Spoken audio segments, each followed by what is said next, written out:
Hey, what's up, everyone? I wanted to share the story of how I became such a bad alcoholic and cokehead.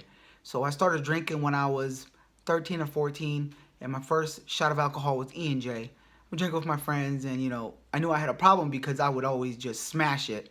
I wasn't a social drinker, and I didn't hang out with anyone that much when I drank. And when I did, I went off to the corner by myself with my own little bottle to drink. So I started from 13 to 14, 15, 16, 17, I started to drink until eventually you can buy your own alcohol at 21, and I would buy vodka. I always liked vodka, and before I was 21, I'd have people buy me vodka. You wait in front of a liquor store, you give someone a few bucks, and they'll buy you vodka. But my drink of choice was vodka. Now, I didn't like to drink the best vodka. I would drink the cheapest vodka because I always thought I'm just gonna get fucked up anyways. I'm gonna smash it back. It's a waste of money if I buy expensive booze. I have bought expensive booze, hundreds of times, but it was a waste of money because the way I drank, I didn't enjoy it like most people enjoy alcohol. So I would drink Taka, I would drink Tamaroff, Sobeski's, New Amsterdam, Gilby's, what's another one? Damn, I can't think of the name. It's a cheap one. UV. So I would drink all these cheap vodkas, and most of the time I would drink Tamaroff or Taka. It's very, very cheap. Tastes like fucking gasoline, but it gets the job done. And I remember I was drinking very heavy, at the very end before I hit rock bottom, right? I was drinking very, very heavy. I was going through jobs left and right, and I was on a binge. By the way, I'm a binge drinker. So, I can go 2, 3, 4, 5 days drinking and doing cocaine, and then I'll go, 5 days off. Now, that's it's hard to explain. I jump around from everywhere to everywhere, but I have a very addictive personality, a binger personality. Besides, at the very end, when I needed alcohol, I would wake up and go straight to the liquor store, or I'd be waiting at the liquor store shaking for a drink. It was crazy. I remember these days. I remember how bad it got because I was at the liquor store every day for 6 months, and I remember I started waking up feeling like shit, and I was like, man, the only thing that really makes me feel better is a quick shot of vodka. So I would, take a little swig of vodka and I would have life again. And I'm like, man, I feel great. Now, the thing is, that led me into drinking every day for the last 6 months before I hit rock bottom, where I needed that vodka. I would lay down on a couch at my dad's house, or most of the time on the floor. He didn't allow me on the couch because I was so heavy and I was an alcoholic. I was smell up his whole house, smell up his couch, throw up on his couch, piss on his couch. It was pretty fucked up what I did to his house. But like I said, so I needed that vodka every day, and I would have little bottles, half pints and pints all over the house. So if I rolled off the couch and I was so fucked up where I couldn't move, I could just move my hand somewhere. There'd be a little bottle under the sofa, a little bottle when I went in to get some water or throw open a sink. I would open a cover and I'd find a little pint of vodka, and I'm like, thank you, I forgot I put that there. And I would lay them all over the house, and this helped me until the liquor store opened. Now, if I didn't have alcohol when the liquor store opened, it was miserable for me. I would be shaking. I would force myself to throw up. I would shove my fingers down my throat until, throwing up vile, until you're throwing up a lot of green shit. You're throwing up blood. Even I got to the point where you start like kind of catching a buzz off of your throw up. You throw up to get drunk again. You want that taste. And that's when it was really, really bad. And at the very end, my very last day, I was on a 5-day binger. It was fueled by cocaine and cheap vodka.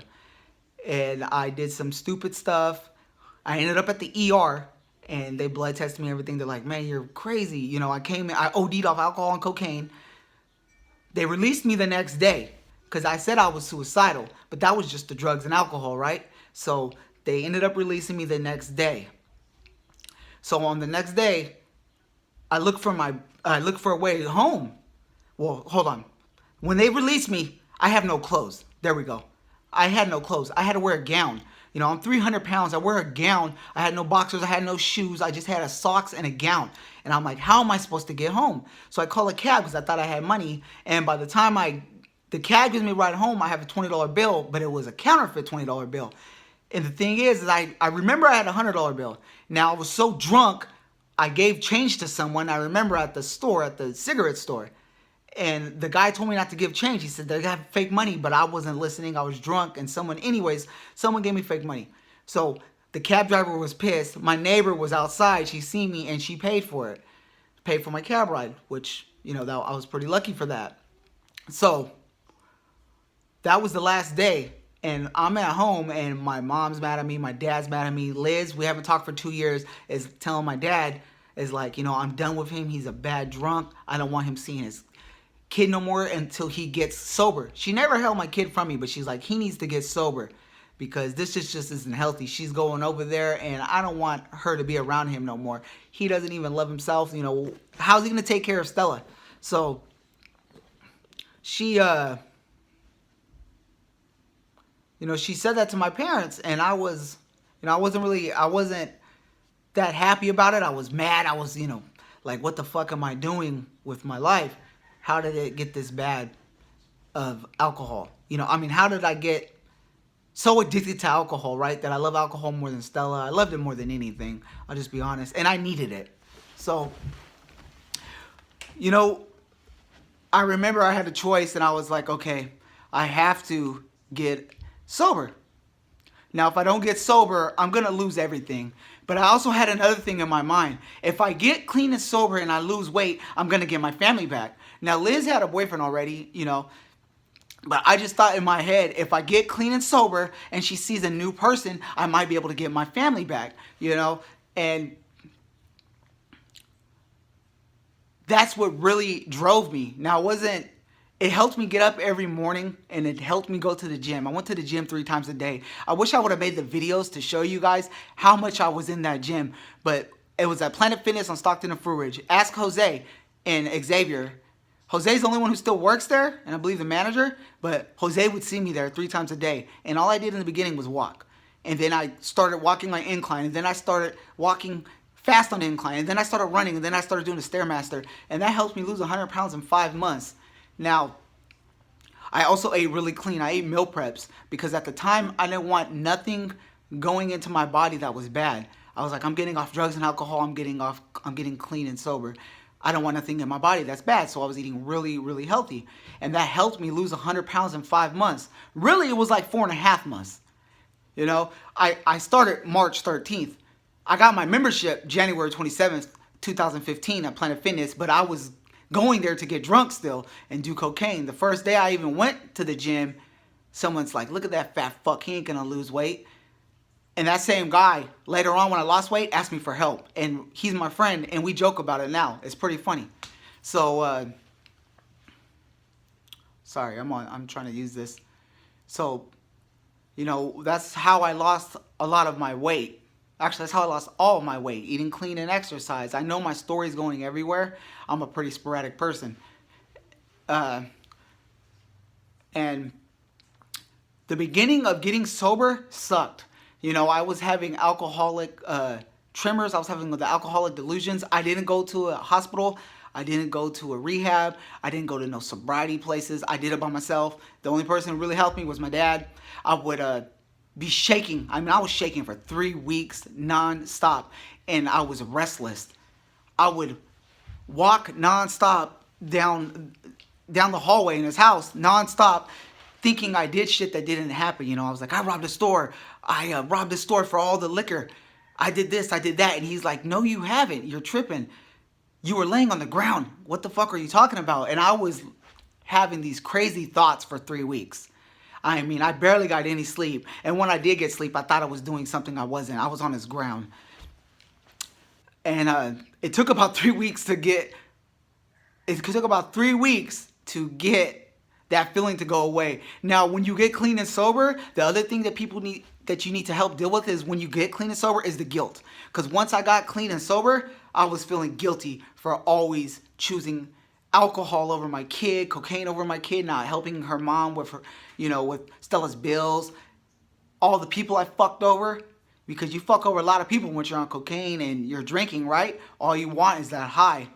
I apologize to every single person, and everyone accepted my apology besides one person, and that's okay. I don't blame them. But I'm a whole different person now. When I was on alcohol, I was a piece of shit. I didn't care about nothing but my drunk and my high. I would several times, probably more than several, more like 100 times, when Liz let Stella come over, in the beginning, I would have Stella. Stella would get dropped off at 4 o'clock. The first thing me and her did was walk straight to the liquor store. It's called Liquors on Stockton and Fruit Ridge. I would buy Stella beef jerky. I would get a pint of vodka. We'd go to Jack in the Box, and I would drink it in Jack in the Box. In the bathroom. I would drink it in the bathroom. I would buy Buzz Balls. I would smash them with her. She would be in her stroller. I would just smash them right back real quick while I walked her home. And by the time I would go home, almost going home, I would turn back, get some more alcohol. And then my dad would see me, and he's like, okay, I got to take her. My dad, good thing he always took her from me, because, that was really helpful. Because I wasn't stable enough to take care of her. Shit, I barely watched her by myself. He helped me all the time. I couldn't do it. I would be shit-faced drunk on the floor. And I didn't have no energy unless it was for me and her to go to the liquor store. That's the only thing I had energy for Stella. Now we run. We go to the park and play basketball, catch, tag, whatever. We have a lot of fun now. But back then, we didn't. And when I first started losing weight, she was around 3 or 4, and she would come up to me and she'd say, Daddy, you're a new person. You're a changed man. Who is this guy? I don't know who this guy is anymore. And that made me feel really good. And it helped keep me going. I can never drink again because I know I would lose everything. I also have an addictive personality. I have one drink. I'm not just drinking one shot.